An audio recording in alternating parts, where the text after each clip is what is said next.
20 seconds.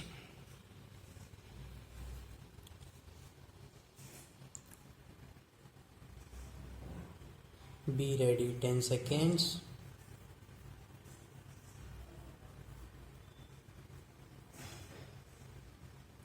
Start. Mr. Deputy Chairman, Sir, I extend to the resolution my wholehearted support, though I wish he had extended its scope by incorporating within it two more services, but then I cannot deal with that subject now. You have assured me that the matter will be taken up on a subsequent occasion. I do not know when that subsequent occasion is likely to occur.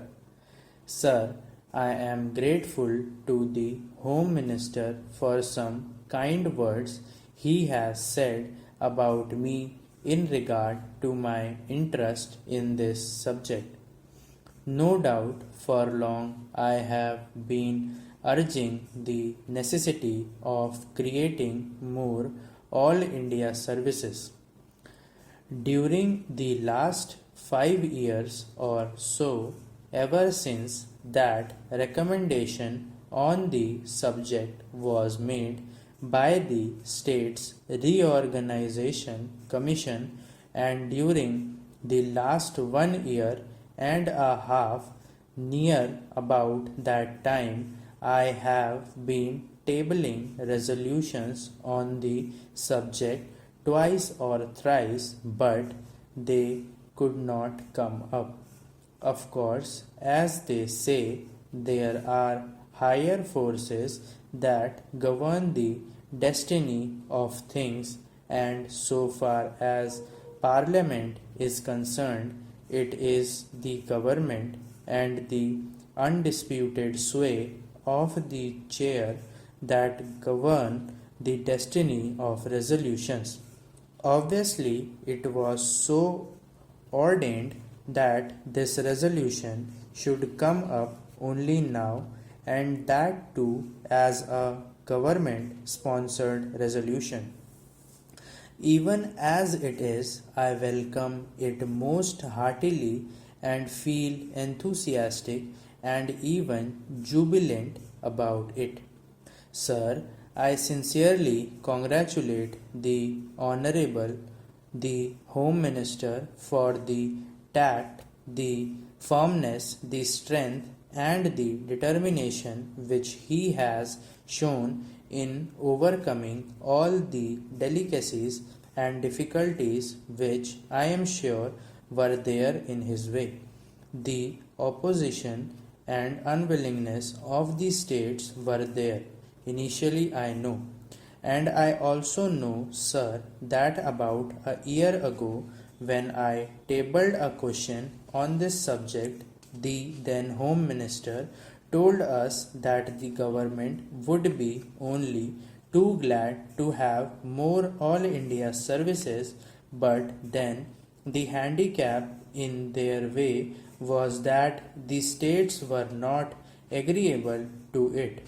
Subsequent to that, sir, about the middle of this year, I wrote to all the chief ministers requesting them to let me know their views on this subject, and I was a little unhappy to find that no chief minister replied to me saying that he was agreeable to it. One or two of them especially said that they were against it. So all these difficulties were there in the way of the Home Minister.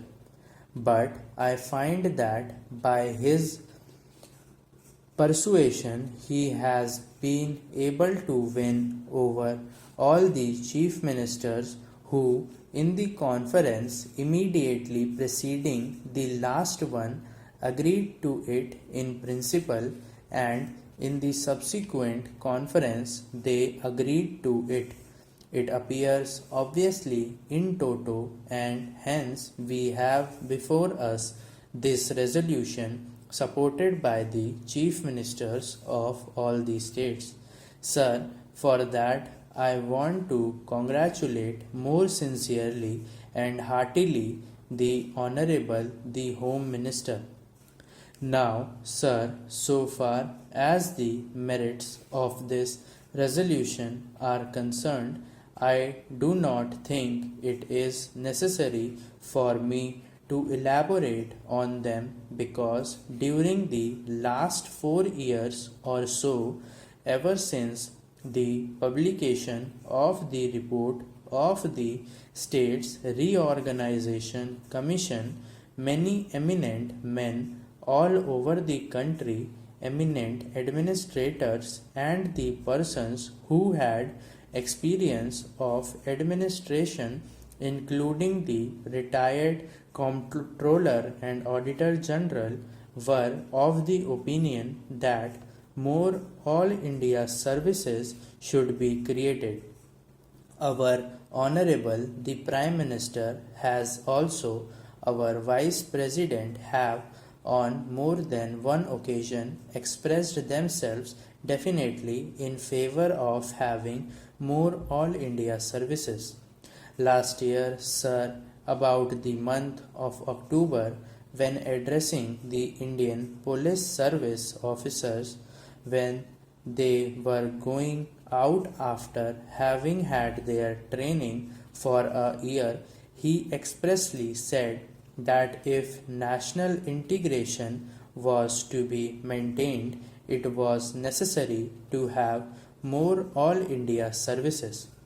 That being so, I think there is not much need for us to emphasize the necessity and the utility for having more All India services. Sir, in the interest of efficiency and also in the interest of integrity, it is absolutely necessary that we should have these three All India services as also some others. The major problem these days before us is that successful implementation of the development programs has to be carried through. It is not enough that we should have big schemes.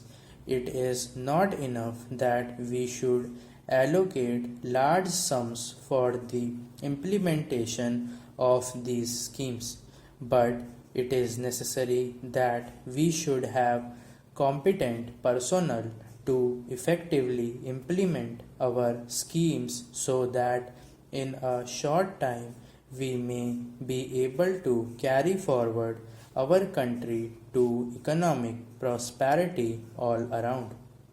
In the past, during the pre-independence period, we had quite a number of All India services, but then when we framed our constitution, we dispensed with the other, retaining only two.